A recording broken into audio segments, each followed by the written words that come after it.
ভাই মামাই ভাই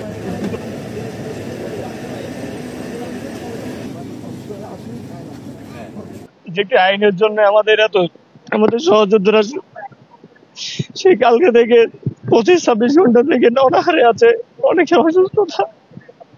আমি যদি এতটুকু বলতে চাই, সরকারের সংশ্লিষ্ট মহলকে আহ্বান জানাতে চাই, আপনারা কাল বিলম্ব না করে আমাদের দাবিগুলো মেনে নিন। আপনারা আর কাল বিলম্ব করবেন না। এই আবু সাইদের সহযোদ্ধাদের সাথে আর আপনারা বিলম্বিত করবেন না, আর কষ্ট দিবেন না আমাদেরকে। ধন্যবাদ সবাইকে। অন্তর্বর্তী সরকার বলতে চাই, আমাদের দাবিগুলো দ্রুত মেনে নিন।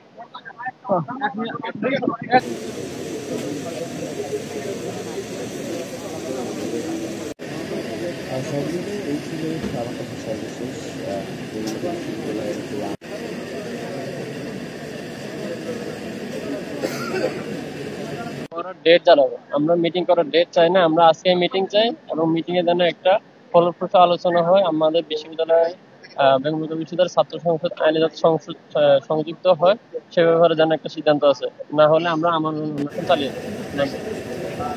আমরা হচ্ছে আমাদের এখন 4.7 রয়েছে, বিপি 60/90। তারপরে হচ্ছে আমরা মানসিকভাবে শক্ত আছি, ইনশাল্লাহ আমরা আমার অনুষ্ঠান চালিয়ে যাবো। ধন্যবাদ। রাত 12টা পেরিয়ে 1টার দিকে এসেছিল একবার ডিসি স্যার। উনি এসে হয়তো আমাদেরকে কিছু বলতে চেয়েছিলেন এবং সে সময় আমরা 3জন খুব গুরুতর অসুস্থ হয়ে পড়ি।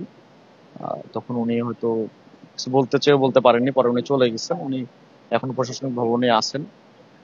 এরপর থেকে আমাদের স্যালাইন চলতেছে, আমরা এখনো অসুস্থ।